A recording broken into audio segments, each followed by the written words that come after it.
We have not seen numbers like these in 40 years. Main Street feeling the squeeze and inflation partly to blame at 7.5%.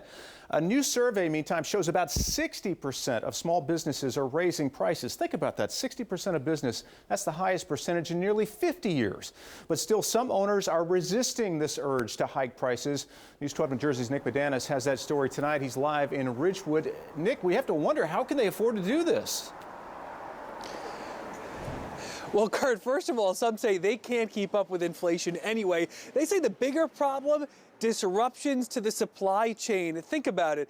Many of these businesses have returned from the brink during the pandemic. No downtown wants to see an empty storefront in the middle of a busy intersection, but nobody said the comeback was easy.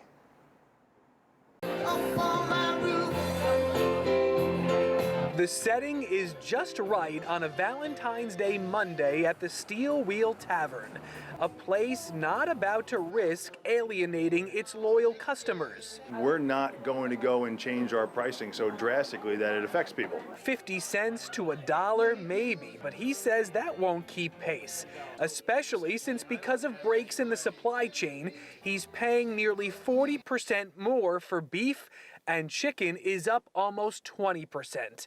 The only solution, a busier restaurant. We're going to go through this time. We're going to do it with a smile. And we're going to hope that people love our stuff and come back. It's not just restaurants. This tuxedo store is paying about 10% more for clothing and accessories, if they can get them. You never know where or when it's going to strike. At one point we had a problem getting brown shoes. At one point we had a problem getting bow ties here and there. He says the pandemic exposed an existing problem. An industry that used to be made in the USA is now coming from China or factories in the Caribbean.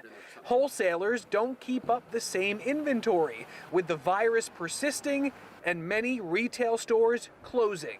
So if we need to get a jacket or we need to get a vest where normally we'd be able to get them inside of a week, now we have to wait weeks and sometimes months. But another theme is emerging tonight, optimism. With COVID retreating and spring near, parties are scheduled and restaurants are bustling again.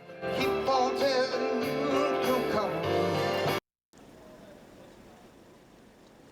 Kurt, though, there is concern tonight as people pay more for gas and more for groceries. They might not have as much or might not be as willing to spend, Kurt, on that night out. But you think about it, the businesses that keep those prices low, they're going to get more business because of that. So it could even out. We'll see. Nick Medanis. Works for me. Yep, out in Ridgewood tonight. Thank you.